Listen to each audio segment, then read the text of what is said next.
México es un país diverso por lo que a religión se refiere. En el último censo de población y vivienda, realizado hace 4 años, se encontró que el 82.7% de la población se considera católica. El 17.3% no profesa dicha religión y se trata de cerca de 20 millones de habitantes.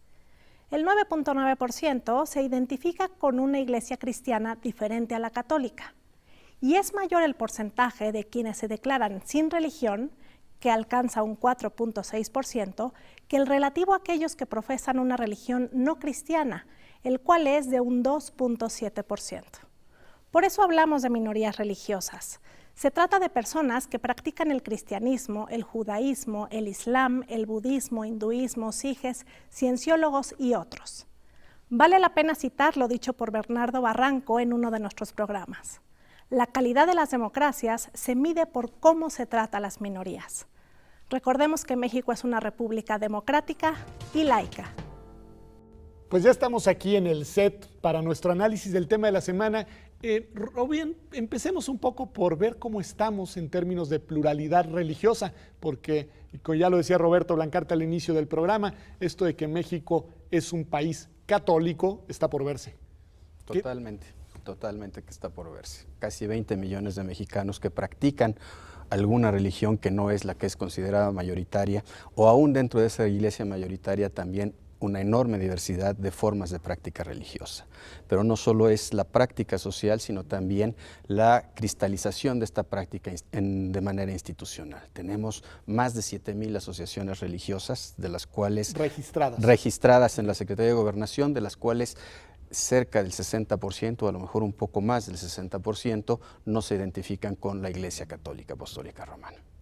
Es un dato interesante. Sí, es un dato interesante porque nos habla del número de asociaciones que no necesariamente refleja el número de afiliados, porque hay muchísimas, sobre todo asociaciones religiosas evangélicas que suelen tener pues un número reducido de creyentes y sin embargo están afiliados, digamos, o registrados como asociación religiosa. Sin embargo, muestra esto que es muy importante, pero además de este número de asociaciones religiosas, hay una enorme diversidad de creencias, ¿no, Carlos? Cuéntanos qué otras creencias hay, ¿no? Dentro de los grupos que aparecen aparentemente uniformes, pues hay esta diversidad muy grande, ¿no? Inclusive hay pues, varios grupos que oficialmente aparecerían como católicos, pero que realmente tienen una gran diversidad que están allí.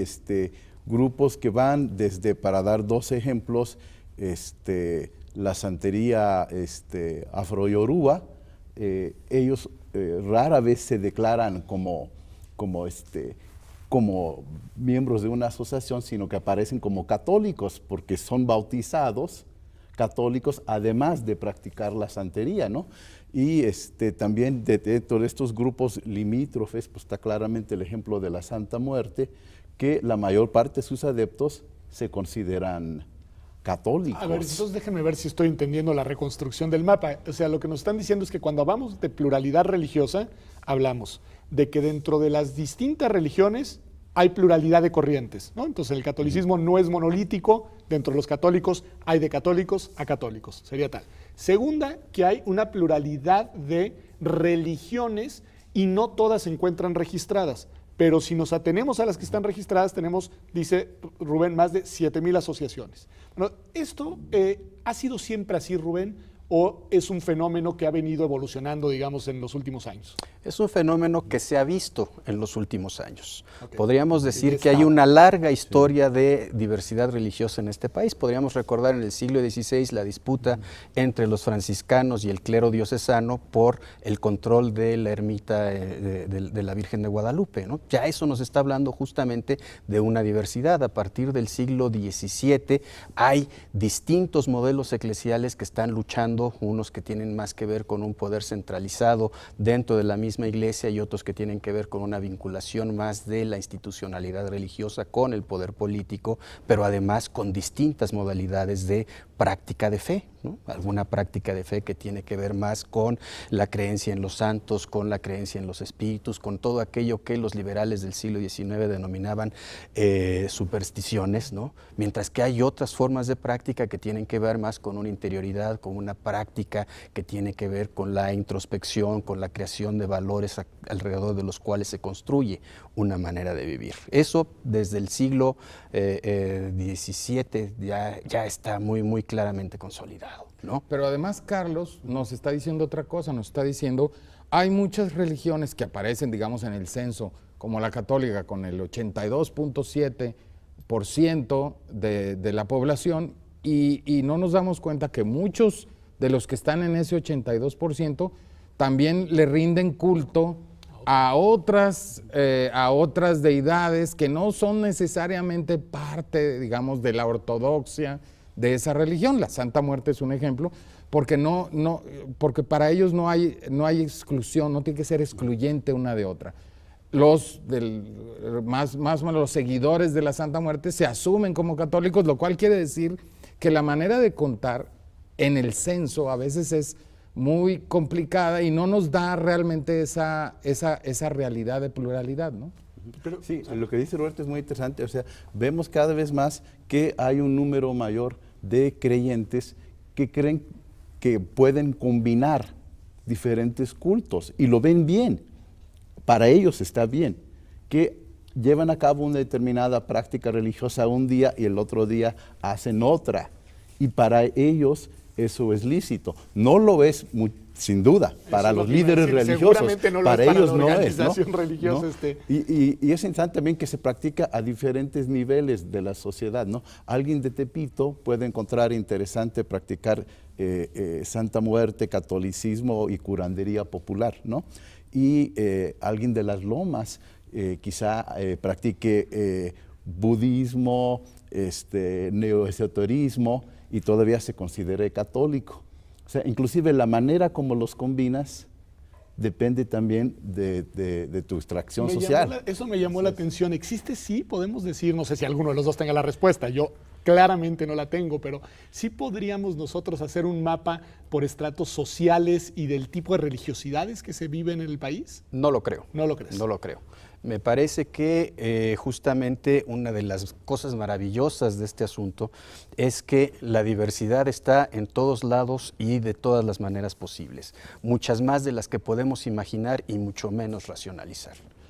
Eso es un dato interesante. Así es. Ahora, Rubén, en tu intervención anterior, y la pregunta es para los dos o la reflexión es a la mesa, digamos, hacías, me parece que un corte interesante, porque por un lado hablabas de una pluralidad que proviene de disputas políticas hacia dentro de la Iglesia Católica. Si entendí bien, digamos, algunas de las disputas históricas que señalabas en realidad son disputas por ver cuál grupo dentro de la Iglesia tiene la capacidad de gestionar algunos baluartes de la propia Iglesia. Y por otro lado, hablas de una pluralidad que no proviene tanto de una disputa por el poder, sino que viene más bien desde una manifestación social, sociológica. ¿Cómo se entrecruzan estas dos dimensiones? El punto es que en la base de la disputa política hay una disputa de cosmovisiones. Hay una disputa de formas de entender lo que es la divinidad, la manera de relacionarse con la divinidad y las distintas expresiones y, digámoslo así, mandatos para la vida cotidiana. Justamente ese es el problema. En el caso que yo mencionaba, es muy claro que mientras, bueno, los franciscanos tienen una prédica que está muy identificada con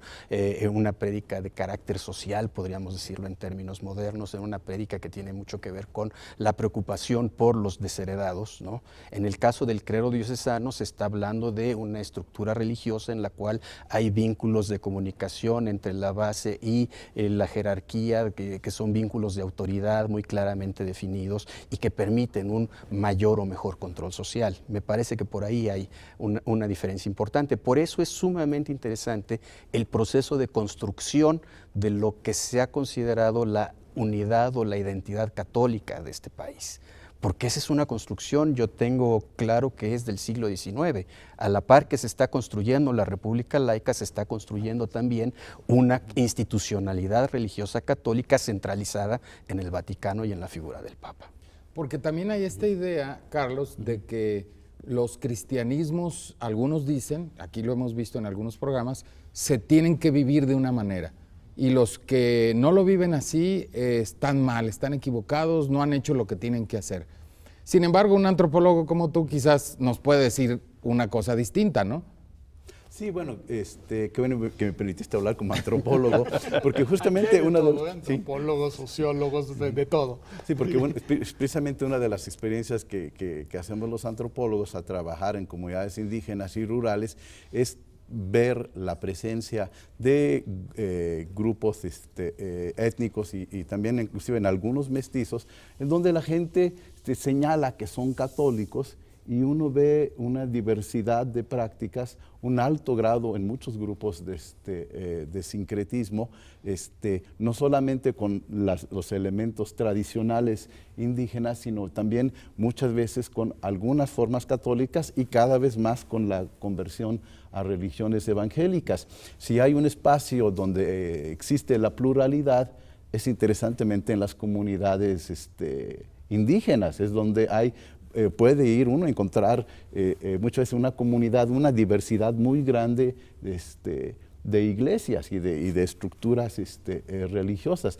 La idea de que porque son rurales van a ser más ortodoxos es totalmente falsa. La gente en comunidades rurales experimenta, inclusive más, encuentra un cierto agrado en buscar distintos elementos religiosos. Para muchos de ellos es un elemento atractivo y uno encuentra personas que te dicen, bueno, yo he pasado por 4 o 5 iglesias y yo he conocido todas Hace de ser un poco desesperante para las organizaciones religiosas institucionalizadas que les gustaría hacer una especie de compartimentalización, digamos, de las religiones y tener a su grey perfectamente bien definida y absolutamente comprometida con sus dogmas, cuando miran esta realidad, ¿no? Es decir, me parece que lo que ustedes nos describen es que es una batalla perdida la que se proponga una organización religiosa que quiera tener puros a sus fieles y muy bien definida su grey. ¿Es así? ¿Estarían de acuerdo?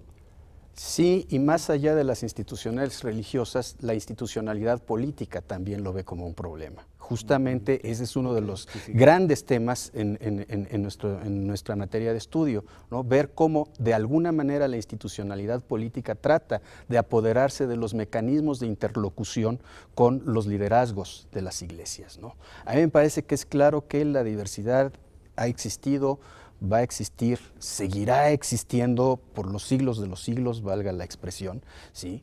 Pero que habrá intentos de construir institucionalidades religiosas que se vinculan con lo político para controlar esto. Y hemos tenido ejemplos muy recientes en este sentido. ¿Cuál es el problema? Que a final de cuentas, en la medida en que los seres humanos, los individuos vayan viviendo, vayan viendo cosas distintas, van a ir construyendo sus propias maneras de entender la religión, aún aquellos que se consideran muy católicos. Y cito una autoridad en este sentido, Vicente Fox. Cuando necesitó en un momento determinado, por cuestiones de su matrimonio, marcar una distancia frente a el magisterio de su iglesia, frente a lo que la institucionalidad de su iglesia decía, él decía, mi relación con Dios es personal. Más protestante no se puede ser que eso. Pues yo creo que este es un tema apasionante. ¿Por qué no hacemos un corte y regresamos de lleno al tema de pluralidad religiosa y política, que yo creo que es fascinante, ¿no? Pues ya volvemos. Esto es República Laica. Quédese con nosotros, que la plática está interesante como ha visto.